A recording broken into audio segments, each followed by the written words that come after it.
Ever buy a car that feels great until you see what it's worth 3 years later?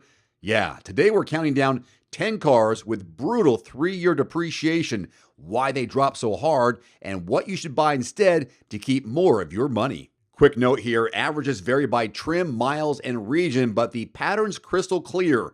Luxury EVs and big-ticket sedans have been taking some of the steepest hits since 2022. I'll give you typical 3-year loss ranges, the why, and a smarter move. Let's start with the Volkswagen ID4. Solid family EV, roomy, nice drive. The problem, price cuts and incentives on new ones ripple straight into used values. The result, many ID4s show high 30s to 45% down by year 3. The smarter play, if you want one, buy used or certified pre-owned after the drop, or cross-shop the Hyundai Ioniq 5, which tends to hold heat a bit better. The Leaf is the original everyday EV hero, but tech moved fast. Older fast charging and modest range push buyers to newer stuff. 3 years in, 40 to 50% down isn't unusual. If you're Leaf curious, buy it cheap and used as a city car, or jump to a Chevy Bolt EUV with longer range and the mainstream charging plug. The Mustang Mach-E drives great, but Ford's MSRP moves and lease deals on new ones punch the used market. Many 3-year-old examples land in the mid-40s% off original sticker. The smarter play here, certified pre-owned Mach-E to let warranty cushion the tech. Or if resale is king, a hybrid SUV might be the calmer bet. Flagship Teslas have another issue. Big price swings on new cars and frequent hardware updates. 3 years later, you can see 30 to 45% gone, sometimes more depending on timing. The smarter play for stronger demand, the Model 3 or Model Y. If you want an S or an X, buy after the drop with features you care about already baked in. The Lucid Air, it's stunning. Range, ride, the whole thing. But it's a young brand with heavy discounting on new cars. Used demand is thinner, so early buyers took it on the chin. 40 to 50% by year 3 is common. Here's what you do. Use Lucid with a warranty at a steep discount, or go with Mercedes EQE or the EQS. Used, where dealer networks and parts supply are much deeper. Speaking of, the EQS launched with a sky-high MSRP, then the market shifted.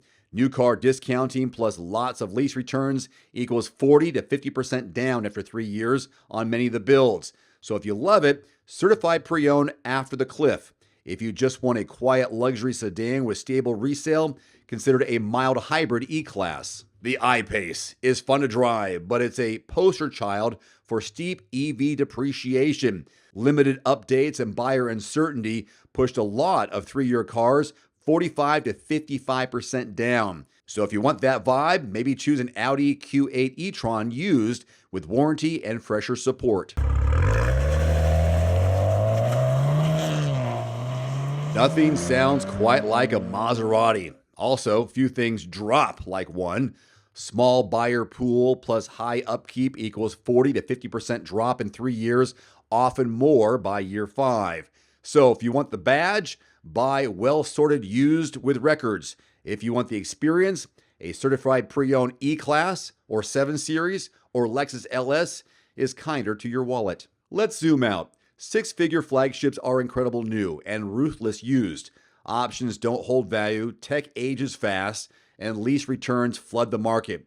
3 years in, you're looking at 35 to 45% off its normal. The smarter play, midsize luxury E-Class, 5 Series, A6, or the Lexus ES if you want comfort without that cliff. The Hummer EV is a spectacle. Quad motor tricks, crab walk, also spectacularly heavy and spectacularly inefficient. Niche demand plus sky-high MSRPs have early resales falling hard. The 3-year outlook is rough. For electric adventure, maybe a Rivian R1T dual motor is way more efficient. For utility and value, F-150 PowerBoost Hybrid is a better total cost of ownership story. So why do these vehicles fall so fast? Same story, different badges. New car price cuts crush used values downstream. Tech turnover makes last year's hardware feel old overnight. Thin buyer pools for 6-figure sedans and niche EVs. Ownership costs, tires, brakes, insurance, spook second owners. Here's how to protect yourself. 3 steps. Buy after the cliff. Let the first owners detonate the depreciation. Spec for resale. Mid-trim, common colors, normal wheels. Skip the weird packages. And 3, price check before you step on the lot. Hit quotes.everymandriver.com. There's also a direct link below the video for dealer invoice targets and real-time local comps so you don't overpay or buy the right car with the wrong options. That's quotes.everymandriver.com for new and used cars, trucks, and SUVs, and those EVs as well. Yes, depreciation is the biggest number you'll never see on the window sticker. Buy after the drop, spec it to resale, and price check everything before you sign. The links are in the description. When you're ready, quotes.everymandriver.com has the invoice targets and local offers. We'll see you in the next one. You can save $50 right now on the Nuvio Recovery Chiller. It works with any tub, bathtub, cold tub, indoors or out. Just plug it in, set the temperature, and start plunging. Use my code below and grab your deal today. One final note, if you are in the market for a new vehicle soon, great. Connect with your local dealership and price and test drive at least 3 different vehicles. A vehicle's strengths and weaknesses can only be discovered when you are behind the wheel. My reviews can be good, but you need to test drive these yourself. Visit quotes.everymandriver.com, select the make, model, and your zip code, and you'll get invoice pricing in your area on those vehicles. Shop smarter with price quotes at quotes.everymandriver.com.